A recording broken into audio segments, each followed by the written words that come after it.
My name is Jessie Hobson of Cinedump.com, and I support the Keith Andrew Network. My name is Kody Newton of Newton to Newton Productions, and I support the Keith Andrew Network. High five!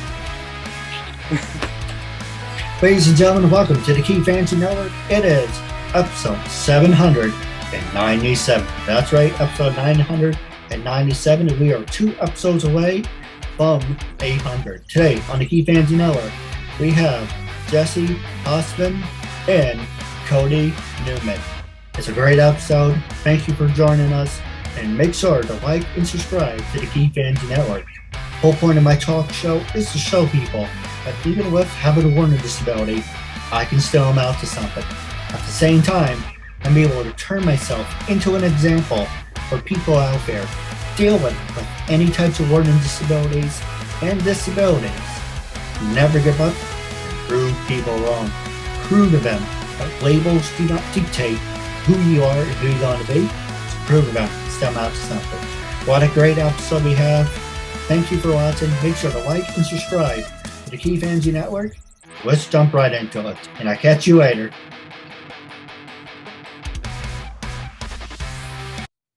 So the first question, Jessie, I want to ask you is, tell our audience a little bit about your background and how you came to do what you do today. Alrighty. So right off the bat, I did go to college for production. And when I graduated college, I jumped headfirst into YouTube. And that, I'm not exactly sure, magic in a bottle type thing. I immediately became a partner. So I was getting, really big views, really, getting checks in the mail, and then kind of one thing led to another. And I found myself, straying away from YouTube, but I kind of used that knowledge to kind of move me forward. Now I have a job in production. I work at a college in Texas, and then I use that as like a base, and to kind of meet people to work with, or just being friendly on set ultimately. And that's kind of what got me to be in front of the camera as well as behind the camera. I remember being in college, and they kind of pushed for people that wanted to work into news to be comfortable, wherever they ended up. And I took that to heart, because you're going to be in difficult situations. You're going to be in situations where you have to, MacGyver things. You have to make what you have work. So if you have two shoestrings, you better be able to come back with, a good 30-second package that can run, at 7 p.m. But ultimately, that led me to creating a website that I kind of did on the side. One night, I had already been writing for a magazine based out of California. And I noticed that I had a little bit of a different voice than a lot of the other writers.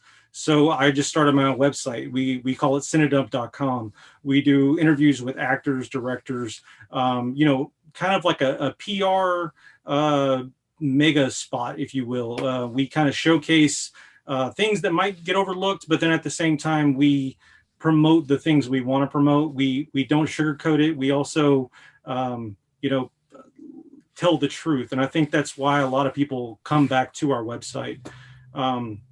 Because of that website, I've made a lot of connections, just communicating with people, being honest, being real. And then that got me, in a couple of commercials, one for Aero Mexico that went viral. It was a DNA about, depending on how much Mexican DNA you had in you, was how much money you got off, percentage you got off your ticket to Mexico.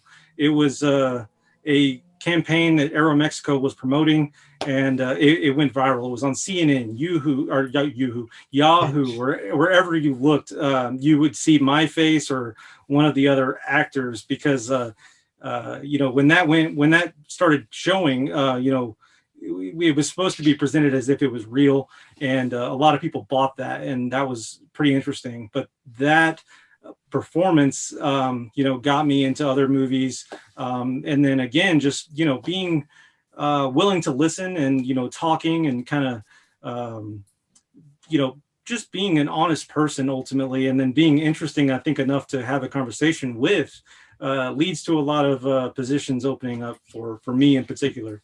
Um, I give this advice to a lot of people that want to get into acting or want to get into production.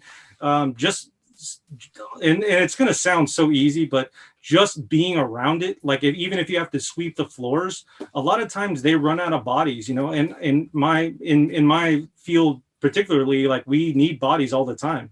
So if I'm needing an extra, or I'm needing just someone to, like, you know, read a book or something for one particular shot, you know, it's, you know, sometimes it might be, hey, what's Jim doing? You know, he's organizing the lenses or something, you know, like if you're there, a lot of times you'll either be put on camera, or, you know, you shadowing someone that has a lot of knowledge.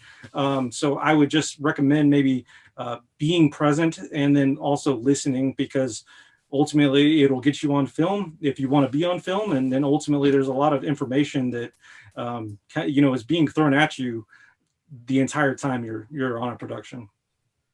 No, absolutely.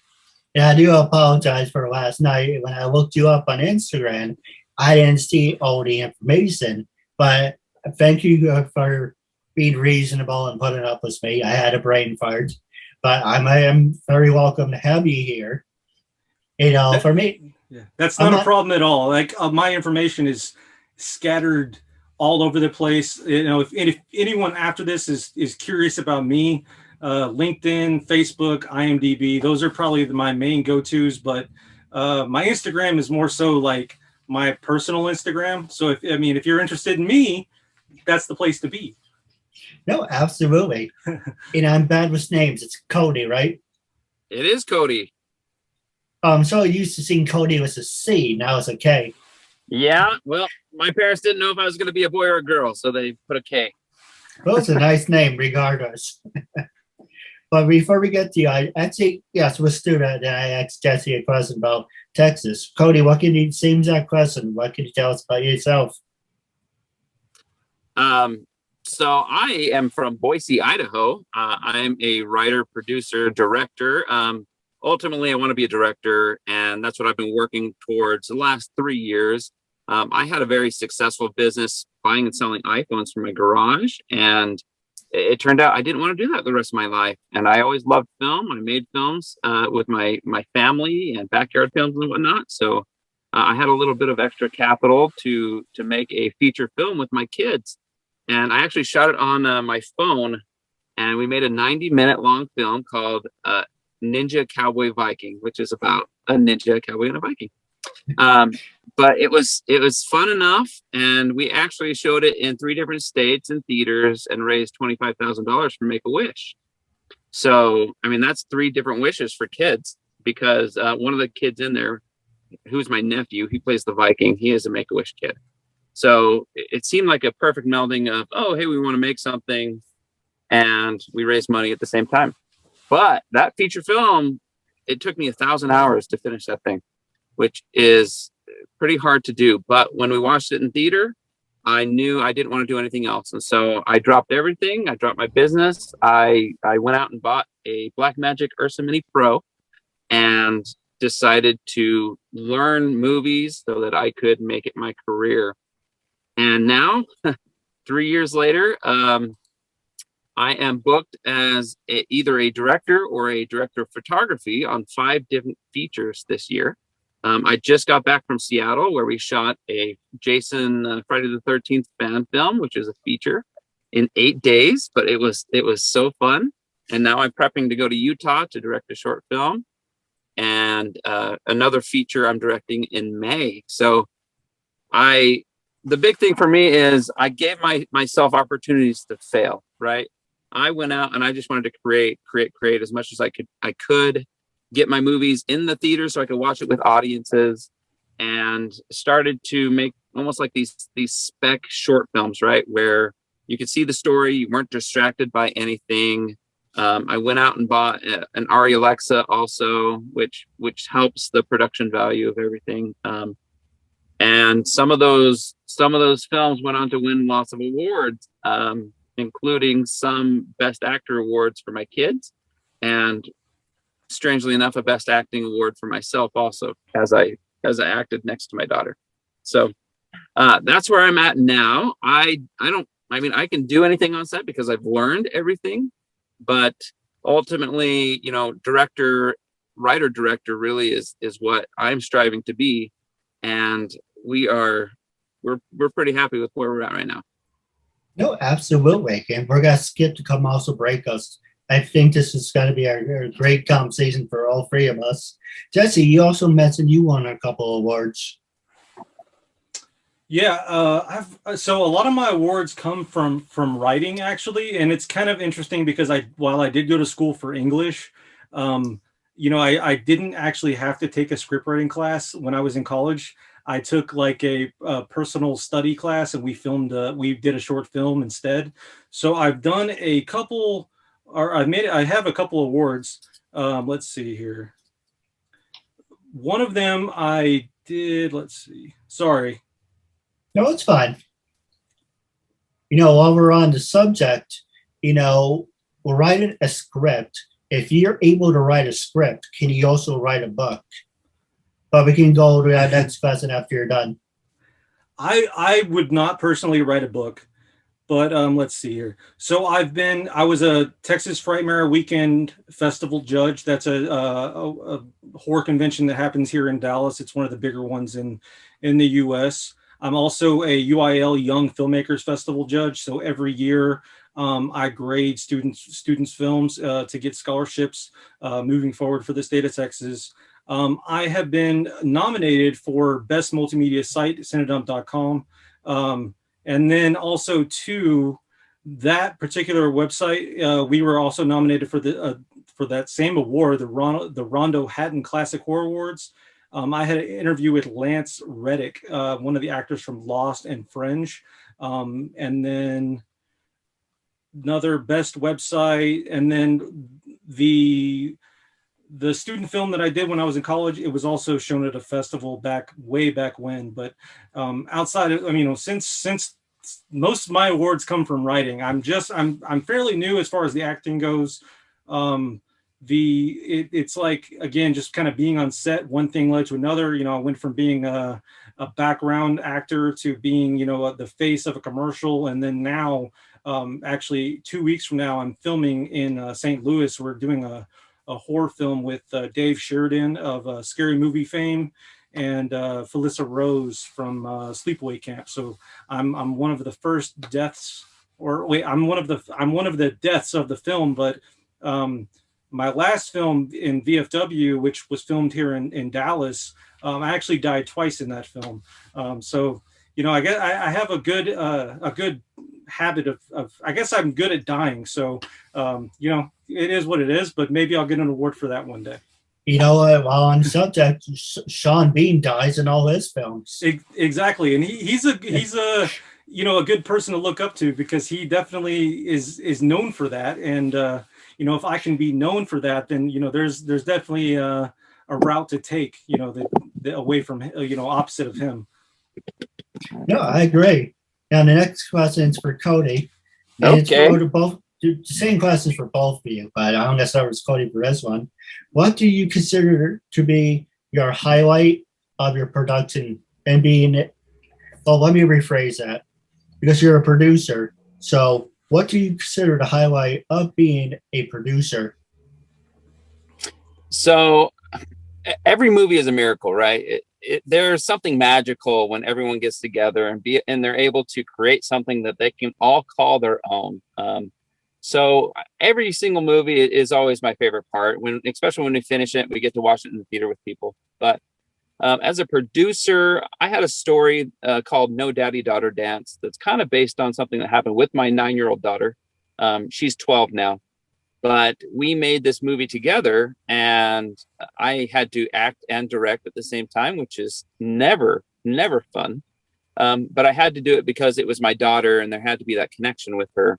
And that became kind of my legacy film. It became, you know, if I died tomorrow, that would be the first movie I'd want people to watch, because it's about repentance. It's about a girl who gets into trouble, and her dad takes away Daddy Daughter Dance. and he wants to be able to teach her the right lessons, but at the same time doesn't know how to show her how he loves her. And she tries to get back in his good graces. So it's a little 18-minute short film, but it's won over 16 awards worldwide. It really took off in India.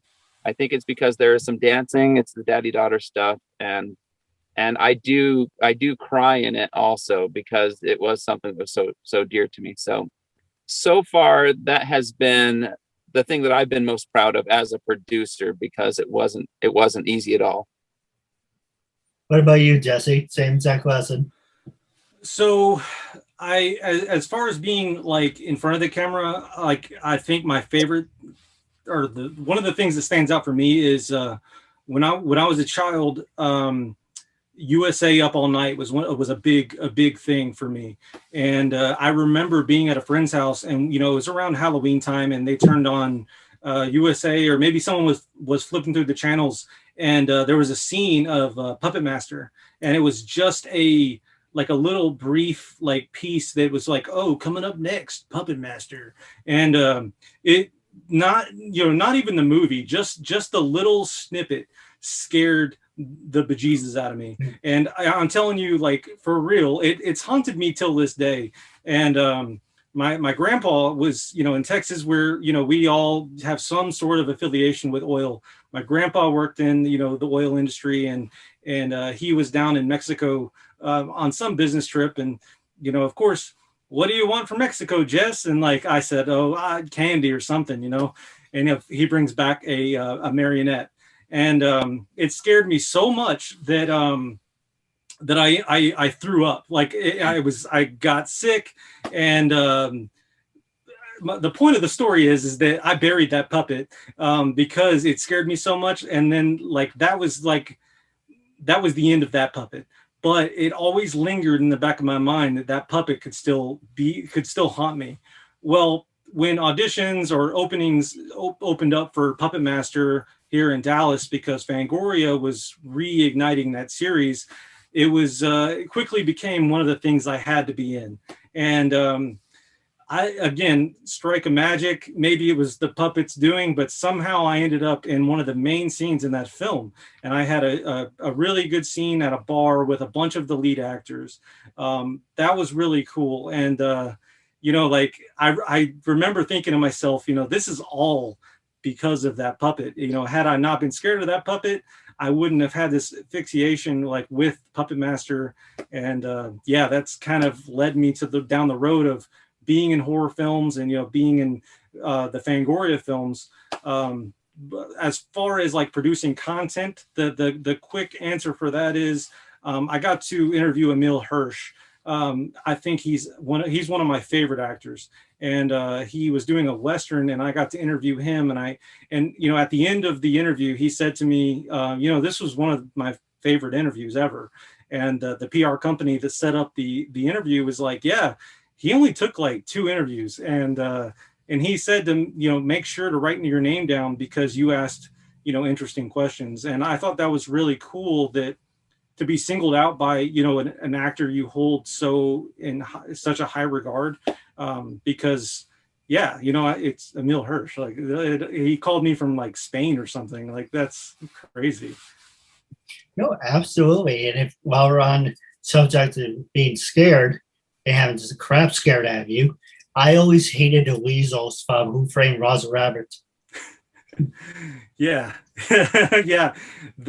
I showed my 5-year-old Who Framed Roger Rabbit, and he liked it for a while, and then he moved on. Now he's into Ghostbusters and Osmosis Jones. So Yeah, that's really cool. And I wanted to ask you in the beginning, how's everything in Texas? Is everything going back to normal after that big snowstorm? It was pretty wild. I'm not gonna lie. We're not used to that type of weather. It was cool, literally, and to also it was neat to kind of make snow cones, outside, but then to come back inside and then the power go out as soon as you think you're gonna be able to get warm. That wasn't that awesome. I had a lot of friends lose a lot of I lose I had friends that had power out for a long period of time, so it was pretty uncomfortable for a lot of people. Luckily, no one I know, died, but I do know some people that ended up in the hospital from pneumonia, but they're all doing better, thankfully. So that, we just kind of gotta keep looking at the light at the end of the tunnel and keep moving forward. But yeah, right now things are going well. No, absolutely. For Hurricane Sandy, I can't believe it's almost going to be 10 years. About 2 years from now, it'll probably be 10 years, and give or take. Actually, no. Let's see, 2012. Yeah, that's next year will be 10 years. Jesus, it happened a long time. But I stayed, and my family stayed at a hotel, for 14 days. My dad was this close, putting the key in the door and saying, "I take the house." Just because 14 days was all power. That isn't a lot of fun. Yeah. What about you, Kody? How did everything go with you for Hurricane Sandy? With Hurricane Sandy, I don't know. I don't remember when that was. I was in Idaho 9 years ago. And that was 2012. Oh, was that in New Jersey? Or was that? Oh, that affected the entire East Coast. That's right. Okay. Yeah, that's so long ago. I have no idea what I was doing. What about you, Jesse? What were you doing during Hurricane Sandy? I don't think that really hit us that bad. I mean, I know Hurricane Andrew, Hurricane Rita, Hurricane Katrina got us pretty good. Houston, we see a little bit of water, but the snow was definitely something new for us. We're ready with our canoes more often than not, but the snow, man, like I never ever in a million years thought that I would ever see what we just saw. And luckily we got away with just fixing a couple sinks, no crazy pipe bursts or anything like that. But yeah, man, that was, hurricanes come and go, and then there's another one right around the corner, man. No, absolutely, especially with global warming. Unfortunately, my brother says there's got to be more of these happening. I'm already helping it's wrong, but you can't stop global warming. That's right. So the next question I want to ask you, passing the show over to you guys, is you mentioned you from Dallas, Texas. A lot of great stars and wrestlers came from Texas. Shawn Michaels, The Undertaker, Stone Cold Steve Austin. Have you ever gotten a chance to meet any of them? Yeah, so I'm actually based in Houston, but a lot of the music, or excuse me, a lot of this, a lot of the scene as far as movies takes place in Dallas. I think it used to be Austin for the most part, and then everyone kind of got tired of it being Austin, and ended up moving to Dallas. As far as like the wrestling scene, I've been to a couple ROH shows. I've met Dalton Castle. What are they? Matt Hardy. I interviewed Sergeant Slaughter for Cinedump.com. Yeah, man, I've been to two WrestleManias. I went to the one in Dallas and I went to the one in Houston. Oh, nice. I went to I talked to Matt Riddle, Sammy Guevara. He's from Greenspoint, which is not that far away from me. He's with AEW. So I mean, yeah, dude, you can throw a rock and hit everybody. And at the end of the day, you're gonna hit Booker T because he's everywhere. So you go to any wrestling show in Texas, Booker T's somewhere around there. But yeah, I would definitely say, the most fun I've had, I went to an indie show during WrestleMania weekend it was for Evolve, and Moose was there. And yeah, wrestling is entertaining as all hell. And I always tell people that aren't even into wrestling, go to a wrestling show because it's going to be fun. It's like, even if you've never seen a match and you are just anti-wrestling, being at a show is different than watching it on TV. So that's my advice to you, Kody. I'll take that advice for sure. There's a local wrestling scene here, and we actually use them for a bunch of stunts in movies. But I was a director of photography on one of the films that we made called El Matamoscas, which is kind of like a Nacho Libre, like a dreamlike thing where a guy kills a fly, and then in his dream the fly comes back, and they have a wrestle match, and it's actually a lot. It's actually pretty interesting, but it was a lot of fun. But seeing the craft and passion of those wrestlers was amazing, and seeing it on a level where they don't get paid and they're just trying to entertain an audience. I mean, I really enjoy what they're doing. No, absolutely. It's not easy. And that's not, as they say, it's not a trampoline, because I've seen videos where they're putting the ring together. That's really like plywood. Yep. And of course, you get a tiny little sliver of a thin mat, but if that shit doesn't tickle, long story short.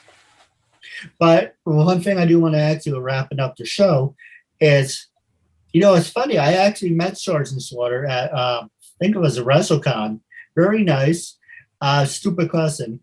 Why do people ask to be paid? My thing is, I don't pay people because, as I mentioned in the beginning, off the air, but I will say it right now, the whole point of my talk show is to show people, even with having a learning disability, I can still amount to something.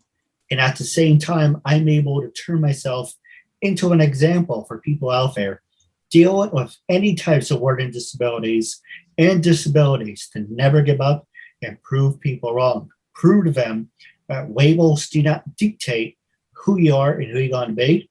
To prove to them is somehow something. And what I invite people to be on the show, thankfully, everyone who I met so far, including you guys, didn't give me a hard time. It's like, want me on your show, you have to pay me. I don't pay people. I paid one person. And after we did the interview, I said, never again, because if you pay someone, it's kind of like you're not doing this to, like I said, make a new friend. You're not doing this because it's a good message and a cause for people with disabilities. If you're traveling, okay, I understand. But you're sitting on your ass in your house on a couch doing nothing. You want me to give you $300? Right. But I can say, professionally, there's been situations where I've needed actors, to be in videos, and they've worked for free. I'm always upfront about it. My very first email or communication is, hey, I can't pay you for this gig, but, maybe I can pay you for the next one. So let's build a working relationship, and, obviously I can send you all the raw footage, and then you can use that for your reel, or you can use that, for however you like. But, in the beginning, I can't pay you. I can give you some food or whatever you need, but I just want this to be very crystal clear. There's no money in this exchange. And then a lot of times it seems to go, good. They either say yes or no right then, and then we start filming. Wrapping up our interview, it was a real honor and privilege having both of you on the show, and I'm looking forward to part 2 down the road. I just want to say thank you very much.